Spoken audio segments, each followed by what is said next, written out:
दोस्तों, जिंदगी की भीड़ भाड़ में अक्सर हम किसी को उसके कपड़ों से, उसकी हालत से या फिर उसकी जेब से पहचानने लगते हैं। लेकिन सच तो यह है कि इंसान की असली पहचान उसकी इंसानियत और उसके कर्मों से होती है। आज की यह कहानी भी आपको यही सोचने पर मजबूर कर देगी। एक मंदिर के बाहर बैठा हुआ भिखारी, एक गरीब मगर इज़्ज़तदार लड़की और एक ऐसा सच जिसने पूरे समाज को हिला कर रख दिया। वो भिखारी जिसे सब तिरस्कार से देखते थे, दरअसल करोड़ों का वारिस निकला। और वो लड़की जिसे मोहल्ले वाले ताने मारते थे, उसकी इंसानियत इस भिखारी की सबसे बड़ी ताकत बन गई।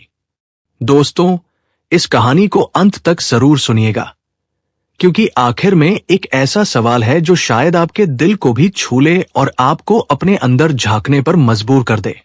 दोस्तों, वीडियो शुरू करने से पहले आपसे एक छोटी सी गुजारिश है। इस वीडियो को अभी लाइक कर दीजिए, अपने दोस्तों और परिवार के साथ शेयर कीजिए और कमेंट में जरूर लिखिए कि आप किस शहर से ये वीडियो देख रहे हैं।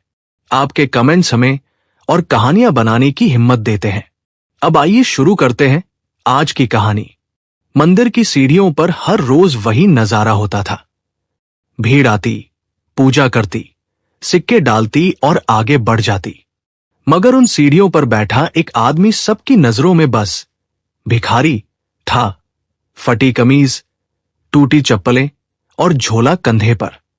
लोग गुजरते वक्त दया से नहीं, तिरस्कार से देखते, लेकिन भीड़ में एक चेहरा ऐसा था जो अलग था। सिया गरीब घर की लड़की थी, मगर सलीकेदार। उसके कपड़े हमेशा साफ रहते, चेहरे पर थकान के बावजूद आत्मसम्मान झलकता। रोज सुबह वो मंदिर आती, पूजा करती और जाते जाते उस भिखारी को प्रसाद देती। पहले पहल वो चुपचाप ले लेता और सिर झुकाकर आशीर्वाद सा बुदबुदा देता। धीरे धीरे जब सिया ने मुस्कुराकर कहा, लीजिए, गरम है अभी, तो उसकी आंखों में पहली बार चमक आई। भिखारी ने महसूस किया कि इस भीड़ में कोई है जो उसे सिर्फ इंसान समझता है। मोहल्ले के लोग फुसफुसाते, ये रोज उसी को देती है, भिखारी से ही दिल लगा बैठी है क्या? लेकिन सिया ने कभी परवाह नहीं की। उसके लिए ये बस इंसानियत थी। एक शाम जब मंदिर से लौटते हुए वह अपने ठेले पर पहुंची, जहां वो पूरी सब्जी और चाय बेचकर गुजारा करती थी, तो वही भिखारी आकर बैठ गया। सिया ने बिना कुछ कहे प्लेट में 2 पूरियां और सब्जी रख दी। उसने खाना शुरू किया, लेकिन साथ साथ उसकी नजरें भीड़ पर भी टिकी रहीं। सिया को महसूस हुआ कि यह आदमी सिर्फ खाने के लिए नहीं आता। वो आसपास के चेहरों को ऐसे देखता जैसे किसी राज को समझ रहा हो। कभी किसी आदमी के हाथ में बैग पर नजर, कभी किसी के हाव भाव पर ध्यान। और फिर रात को जब सब चला जाता, उसने अपनी झोली से एक छोटी नोटबुक निकाली और कुछ लिखने लगा। सिया ने धीरे से पूछा, आप क्या लिखते रहते हैं? वो मुस्कुराया और बोला, बस पुराने हिसाब जो अब तक पूरे नहीं हुए। उसकी आंखों में उस पल अजीब सी गहराई थी। सिया कुछ समझ न पाई, पर इतना जरूर महसूस हुआ कि ये आदमी साधारण नहीं है। लोग चाहे कितनी बातें बना लें, मगर सिया रोज मंदिर जाती और रोज उसे प्रसाद देती, और हर बार भिखारी की आंखों में एक अलग चमक आ जाती, जैसे वो उसकी इंसानियत से ताकत पा रहा हो। उसे पता था कि अभी सच सामने आने में वक्त है, मगर ये शुरुआत थी एक ऐसे सफर की जो मोहल्ले की फुसफुसाहटों से निकलकर पूरे समाज को हिला देगा। गली के उस मोड़ पर, जहां दिन ढलते ही परछाइयां लंबी हो जाती और पीली लाइटों का उजाला रात को रोकने की कोशिश करता, वही सिया का ठेला खड़ा होता था। ठेला बड़ा नहीं था, लेकिन उसमें मेहनत और ईमान का स्वाद भरा था। लोहे की कड़ाही में तेल गरम होता, उसमें पूरियां खुलती और किनारे पर रखी केतली से चाय की भाप निकलती, जैसे ठंडी हवा को चुनौती दे रही हो। ग्राहक आते, 2 पूरियां और सब्जी लेते, कोई कप चाय लेता और जाते समय हमेशा यही कहते, बेटी, स्वाद तो ऐसा है जैसे घर में बना हो। लेकिन हर ग्राहक के पीछे कुछ निगाहें भी होती। मोहल्ले की वे निगाहें जिनका काम ही था किसी की मेहनत पर उंगली उठाना। वही निगाहें जो मंदिर के बाहर भिखारी और सिया को देख चुकी थी, अब यहां भी फुसफुसा रही थी। कोई हंसते हुए कहता, देखो देखो, भिखारी रोज ठेले पर बैठता है। कोई तंज कसता, अरे ये लड़की तो भिखारी से भी दिल लगा बैठी। कोई आंखें तरेर कर बोलता, कल को यही नाम खराब करेगी। सिया सुनती थी, मगर उसका चेहरा नहीं बदलता था। उसने जैसे अपने कानों के चारों ओर दीवारें खड़ी कर रखी थी। उसके लिए जरूरी था ठेले का चूल्हा, वह पूरिया जो उसके परिवार की सांसें थी, और वह सब्जी जिसमें उसकी मेहनत की खुशबू थी।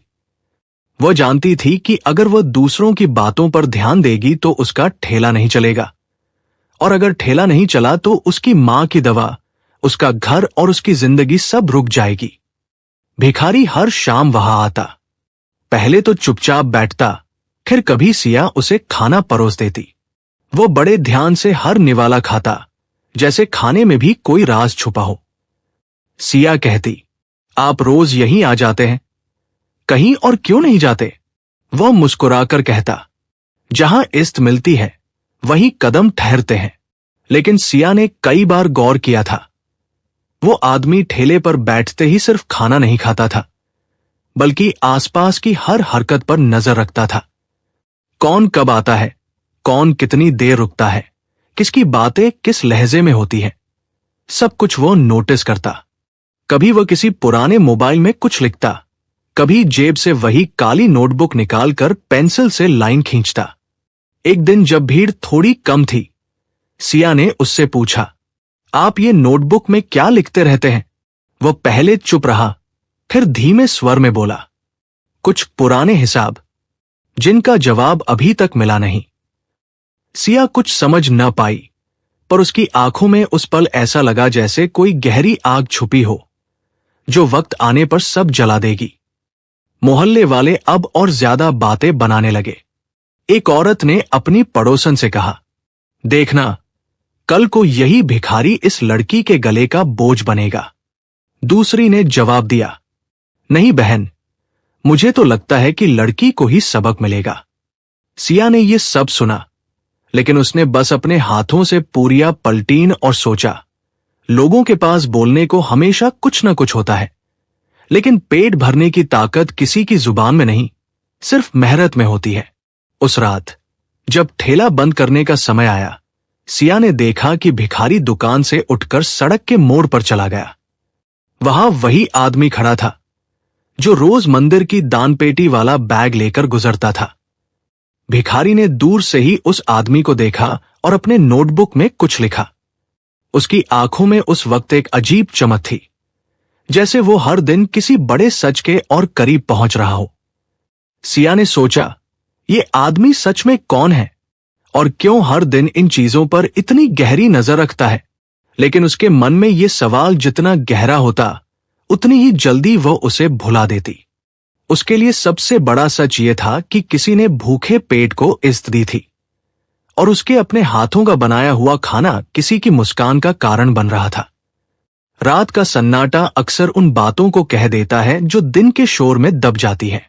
उसी सन्नाटे में जब पूरा मोहल्ला थककर नींद की चादर ओढ़ लेता, सिया अपने ठेले का सामान समेटकर घर की ओर जाती, मगर उस भिखारी की आंखें अब भी जागी रहती। वो मंदिर के सामने पीपल के पेड़ के नीचे बैठा हुआ कागजों के टुकड़े, पुरानी नोटबुक और कुछ अखबारों की कतरनों में अपने बीते हुए कल का सच खोज रहा था। उस कतरन पर साफ लिखा था, प्रसिद्ध उद्योगपति विजय नाथ का आकस्मिक निधन, हृदयाघात से मौत। लेकिन उस शब्द आकस्मिक पर उसकी उंगलियां बार बार ठहर जाती, जैसे उस एक शब्द के पीछे पूरा सच दफन हो। उसकी आंखों में चमक और दर्द दोनों एक साथ तैरते थे। सिया ने कई बार देखा था कि वह आदमी, जिसे मोहल्ला भिखारी कहता था, भीड़ में कुछ खास चेहरों को बड़ी पैनी नजरों से देखता है। कभी मंदिर के पुजारी, कभी दानपेटी वाला कर्मचारी, कभी मोहल्ले का कोई दबंग दुकानदार, हर किसी पर उसकी नजर टिकी रहती। एक शाम जब ठेले के पास कम भीड़ थी, सिया ने उससे धीरे से पूछा, आप रोज इधर उधर देखते रहते हैं, जैसे किसी को ढूंढ रहे हों। क्यों? वो कुछ पल चुप रहा, फिर धीमे स्वर में बोला, कुछ धागे हैं जो टूटे नहीं, बस उलझ गए हैं, मुझे उन्हें सुलझाना है। सिया उसकी बात समझ नहीं पाई, मगर उसे इतना जरूर लगा कि यह आदमी उतना साधारण नहीं जितना दिखता है। उसकी आंखों में किसी चोट का घाव था और हर हरकत जैसे किसी राज की ओर इशारा करती थी। उसी रात जब मंदिर बंद हो चुका था और सिया घर चली गई थी, वो भिखारी अचानक उठकर सड़क के उस मोड़ की ओर चला जहां दानपेटी वाला आदमी साइकिल से गुजरता था। इस बार उसने उसे रोका नहीं, पर उसके बैग पर उसकी नजरें गड़ी रहीं। फिर उसने अपने पुराने मोबाइल का टॉर्च जलाया और झोले से एक छोटा सा कागज निकाला। उस पर किसी एजेंट का लिखा हुआ संदेश था। चाचा महेंद्र रोज इस रूटीन को कवर करता है। मंदिर की दानपेटी और कंपनी के खातों में गड़बड़ एक ही धागे से जुड़ी है। ये पढ़कर उसकी सांसें तेज हो गई। होठों से नाम निकला, महेंद्र। वो वही नाम था जो उसके पिता की मौत की कतरन के साथ उसकी यादों में जहर की तरह घुला हुआ था। असलियत ये थी कि ये भिखारी कोई आम इंसान नहीं था। वो विजयनाथ का बेटा था, जिसने अपने पिता को खोने के बाद ये कसम खाई थी कि सच सामने लाएगा। लेकिन सच तक पहुंचना आसान नहीं था। चाचा महेंद्र ने कंपनी पर कब्जा कर लिया था, सबूत मिटा दिए थे और शहर में अपने आदमी बिठा दिए थे। सीधे सीधे लड़ना नामुमकिन था। तभी उसने गरीबी का भेष बनाया, ताकि वह उन्हीं गलियों और उन्हीं चेहरों के बीच रहकर साजिश का सच पकड़ सके। उसके मन में एक ही सवाल गूंज रहा था, पिता की मौत हार्ट अटैक से हुई या किसी ने रास्ता साफ किया? और जब वह सवाल उसकी आंखों से टपकता, तब उसकी नजरें और भी खतरनाक हो जाती।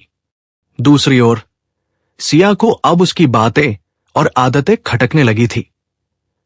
वो सोचती थी, ये आदमी सच में कौन है? क्यों रोज एक ही जगह पर वही नोटबुक निकालता है? क्यों हर बार कुछ चेहरों पर इतनी नजर टिकाता है? और क्यों बार बार उसी कतरन को पढ़ता है?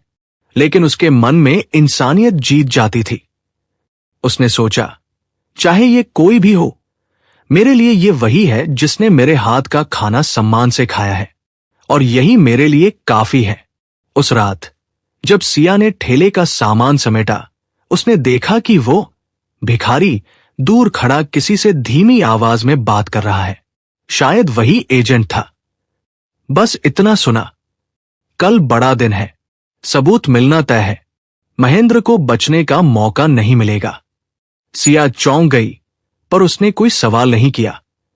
उसने बस सोचा, इस आदमी की कहानी अब मेरी सोच से भी बड़ी है। और फिर रात के अंधेरे में मंदिर की घंटियों की गूंज के बीच उसकी नोटबुक के पन्नों पर एक नया सच लिखा गया। सुबह का उजाला फैला ही था कि मंदिर की घंटियां गूंज उठीं। श्रद्धालुओं की भीड़ अपने अपने इरादों और इच्छाओं के साथ मंदिर में उमड़ रही थी। सिया ने हमेशा की तरह प्रसाद चढ़ाया और बाहर आते ही उस भिखारी को देखा। मगर आज कुछ अलग था।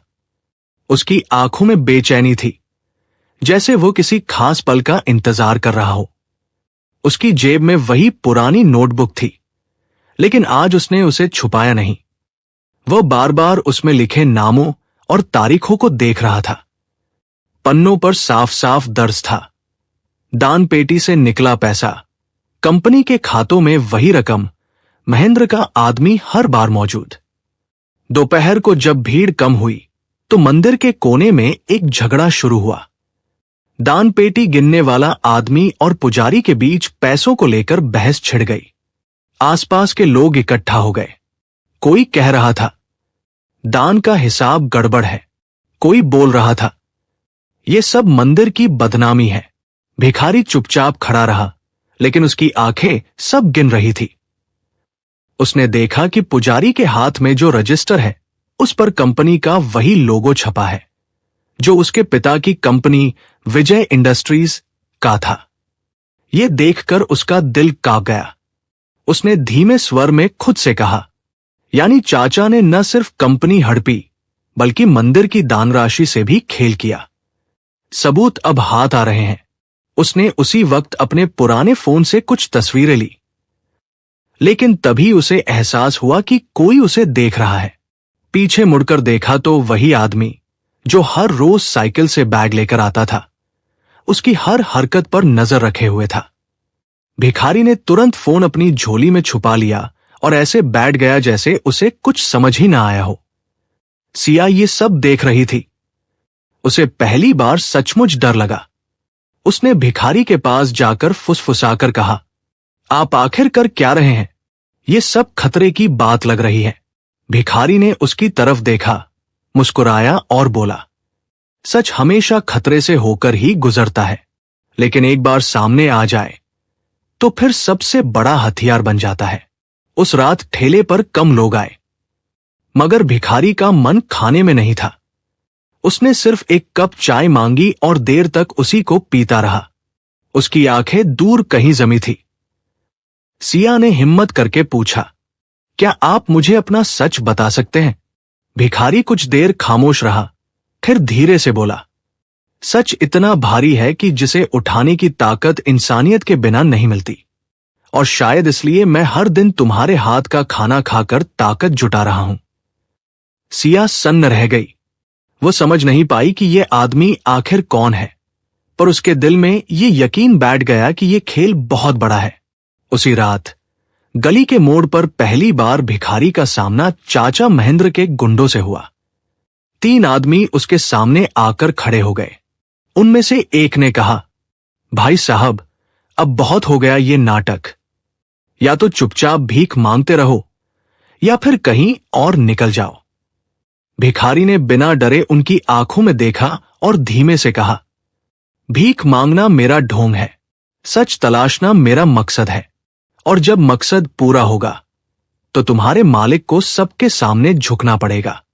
गुंडों ने हाथ उठाया, मगर तभी गली के दूसरे छोर से कुछ लोग आ गए और मामला दब गया। गुंडे धमकी देकर चले गए। सिया ने उस रात भिखारी को पहली बार टूटी चप्पलें उतारकर आंसुओं से भीगा चेहरा धोते देखा, और उसने मन ही मन ठान लिया, अब चाहे जो हो, मैं इसके साथ खड़ी रहूंगी। उसके दिल में अब डर नहीं, बल्कि जिज्ञासा और विश्वास था। सुबह का सूरज जैसे ही गली के मकानों की छतों पर चमका, लोग रोज की तरह मंदिर की ओर बढ़े। लेकिन आज मंदिर के बाहर एक अलग हलचल थी। मोहल्ले के कई लोग इकट्ठा होकर खड़े थे। सबकी नजरें एक ही दिशा में लगी थी।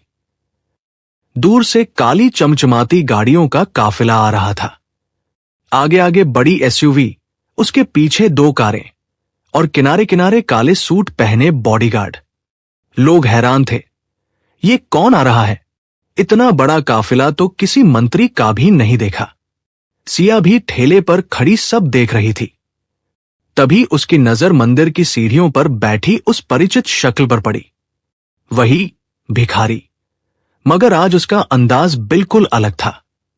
वो धीरे धीरे उठा, झोला एक तरफ रखा और अगले ही पल काफिले से निकले बॉडीगार्ड उसके चारों ओर खड़े हो गए।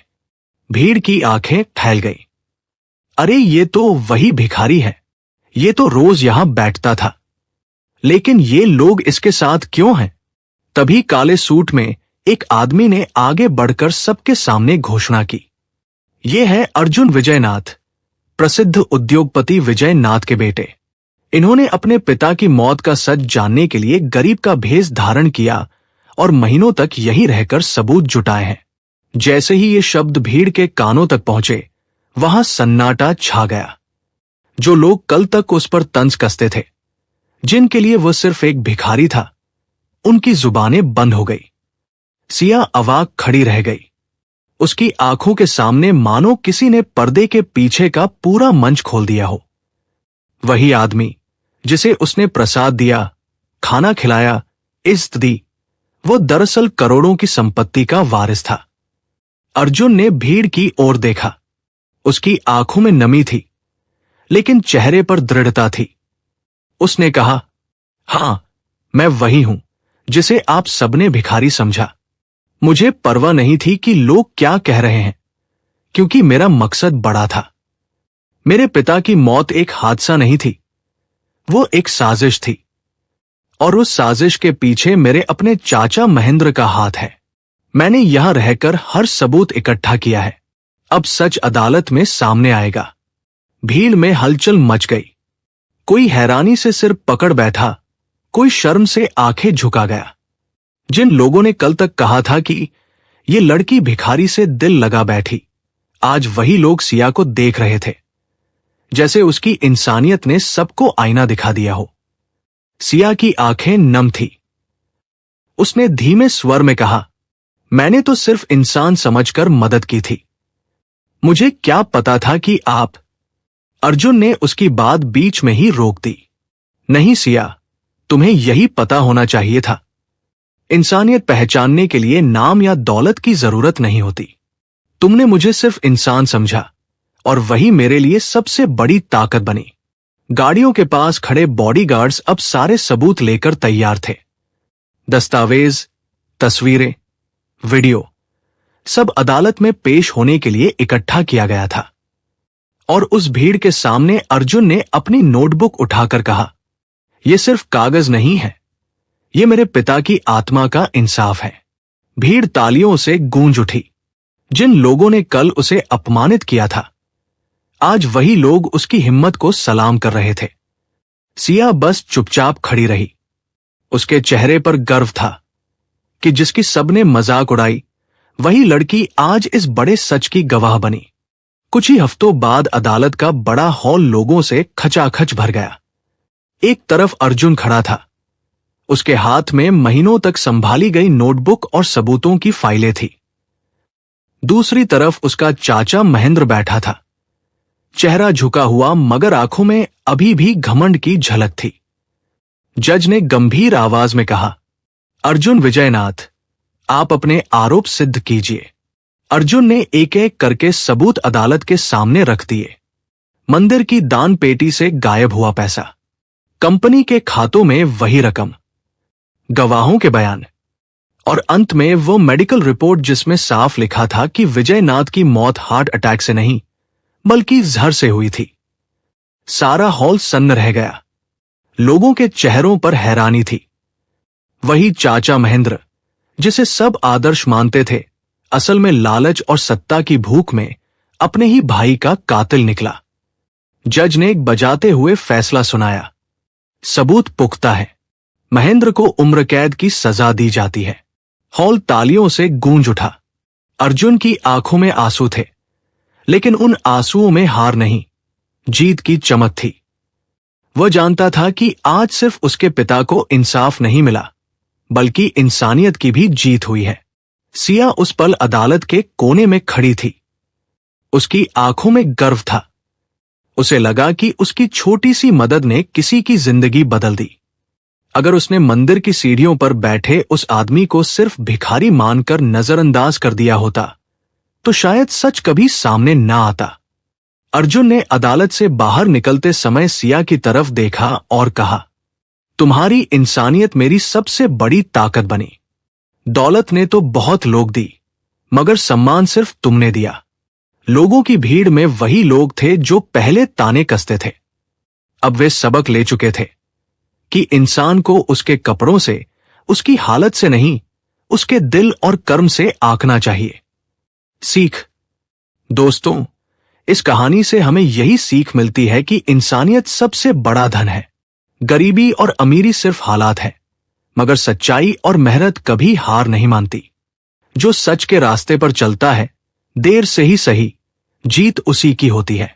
सवाल आपसे, अगर आप सिया की जगह होते, एक गरीब लड़की जिसके पास अपना छोटा ठेला है और पूरा मोहल्ला ताने कस रहा है, तो क्या आप भी उसी तरह हर दिन उस भिखारी को खाना और इज्जत देते? अपना जवाब हमें कमेंट में जरूर लिखिए, ताकि पूरी दुनिया जाने कि आज भी इंसानियत जिंदा है।